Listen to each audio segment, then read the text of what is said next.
You put a gun to somebody's head. We're lucky you haven't killed somebody because that's the path you're on. He pulls a gun on a 14-year-old kid and steals not only that kid's dirt bike, but also a small amount of cash from that 14-year-old. The PSI indicates that 14-year-old is so traumatized by this, they can't even attend public school anymore, Judge. When he was apprehended with that stolen dirt bike, there was a vehicle associated with this defendant. And in that vehicle were other subjects who had 4 firearms in that vehicle, Judge.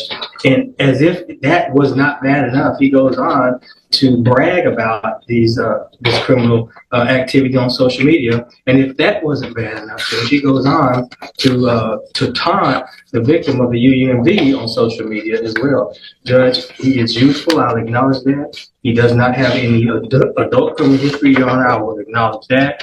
But, Your Honor, what he has engaged in is beyond the pale. He needs prison time, in my opinion, Your Honor, and that's what we're asking this court to do. If somehow, in any way, shape, or form, the court's considering community supervision, we'd ask for shock probation, some prison time up front, and then shock him out on community supervision. Judge, again, this is just beyond the pale. And I think the PSI speaks for itself. Thanks, Judge.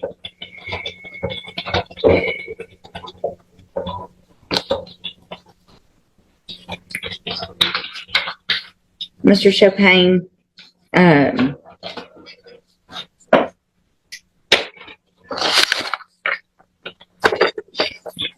these cases for me with kids your age are so hard. And I have for a very long time tried very hard to give chances. But all of the guns and the riding around and so you're January 2019, you're put on January of 2019, you are put on probation, juvenile probation. You violated it 1, 2, 3, 4, 5, 6. On your 7th time to violate, they finally sent you to TJJD, right? 7 times you were given an opportunity. You go to TJJD. Obviously, you're not there very long because you get out, and then in December of 2022, you commit an unlawful carrying a weapon, evading arrest or detention, and you're again put on probation. You're given another opportunity in January of 2023. So in this year, you were put on probation for a gun case and an evading case.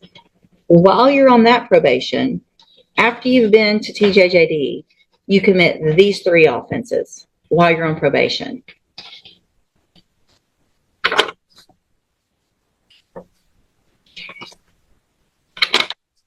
So none of it makes sense that I want to do better. And I mean,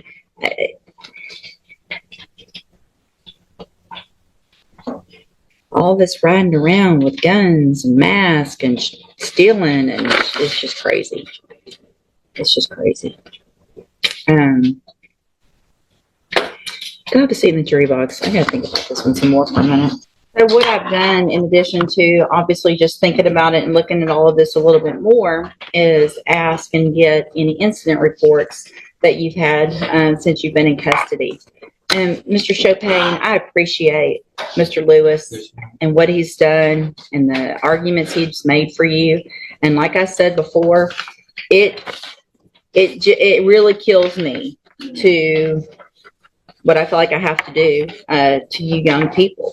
But we are in Jefferson County tired of young people running around here with guns. You put a gun to somebody's head. We're lucky you haven't killed somebody because that's the path you're on. You've had opportunities at probation, and unfortunately, those haven't worked. You've actually already had 2. You were sent to TJJD, you got out, you still committed offenses, and then you got probation again, and then you're here. So all this talk of I want to do right and I'm going to do better is just a bunch of baloney. The way you can't follow the rules in jail shows me same pattern. You can't follow the rules. So at this time, in cause number 23 DCCR 0993, I'm going to find sufficient evidence to find you guilty, and at this time find you guilty of unauthorized use of a vehicle. I'm going to sentence you to a term of 2 years in the state jail prison. You will receive credit on that sentence for any time that you've been in custody that the law gives you the right to receive. In cause number, and these were all just open. So in cause number 23, DCCR 0991, I'm going to find sufficient evidence to find you guilty, and at this time find you guilty of evading arrest or detention with the use of a vehicle. I'm going to sentence you to a term of 10 years in the Institutional Division of the Texas Department of Corrections. You will receive credit on that sentence for any time that you've been in custody that the law gives you the right to receive. In cause number 23, DCCR 0992, I'm going to find sufficient evidence to find you guilty, and at this time find you guilty of aggravated robbery. Sentence you to a term of 25 years in the Institutional Division of the Texas Department of Corrections. You will receive credit on that sentence for any time that you've been in custody that the law gives you the right to receive. I am making an affirmative weapon, finding of a deadly weapon. These cases will run concurrently, which means together at the same time. So I am denying the state's motion to accumulate, which is a gift to you.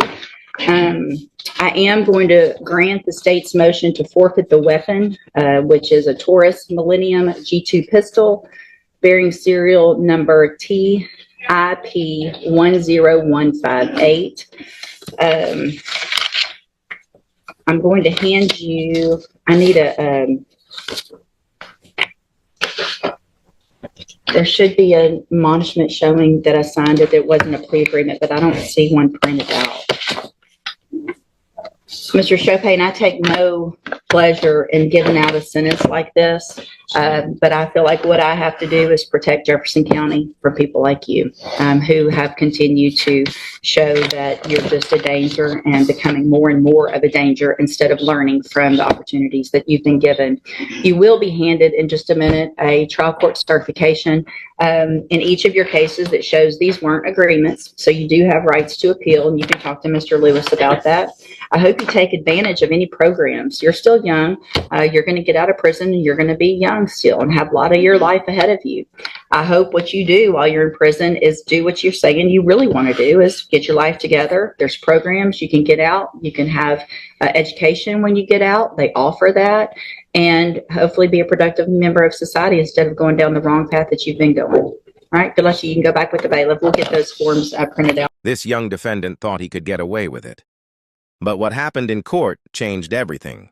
It all started when he made a dangerous decision, one that would ruin not only his life, but deeply affect someone else's too. He pulled a gun on a 14-year-old kid, threatening him and stealing his dirt bike along with cash. But the real damage wasn't just the robbery. According to reports, the victim was so traumatized that they couldn't even return to public school. Imagine that. A single moment of violence completely changing a child's life. And it didn't stop there. When police caught up with the defendant, they discovered something even more alarming. He wasn't alone. Inside a connected vehicle, officers found multiple individuals, along with 4 firearms. This wasn't just a mistake. This was a pattern. What made things even worse? The defendant allegedly bragged about the crime on social media, even going as far as taunting the victim online. In court, the prosecution didn't hold back. They made it clear. This wasn't someone who made one bad decision. This was someone who had been given chance after chance and kept choosing the same path. And the judge noticed that too. As the judge reviewed his history, it became clear that this wasn't his first time in trouble. He had already been placed on probation multiple times and violated it again and again. 7 chances. 7 times he broke the rules. Even after being sent to a juvenile detention program, he came out and continued committing crimes, including weapons charges and evading arrest. So when he stood in that courtroom claiming he wanted to change, the judge wasn't convinced. The judge called it exactly what it looked like: empty words. And then came the moment that changed everything: the sentence. For aggravated robbery, 25 years in prison. For evading arrest, 10 years. And for unauthorized use of a vehicle, 2 years. Although the sentences would run at the same time, the message was clear: enough is enough. The judge made it known. This wasn't just about punishment. It was about protecting the community from someone who had proven to be dangerous. Still, even in that moment, there was a small message of hope. The judge reminded him that he was still young, that he still had time to turn his life around, but only if he truly chose to change. Because in the end, decisions have consequences, and sometimes those consequences last a lifetime.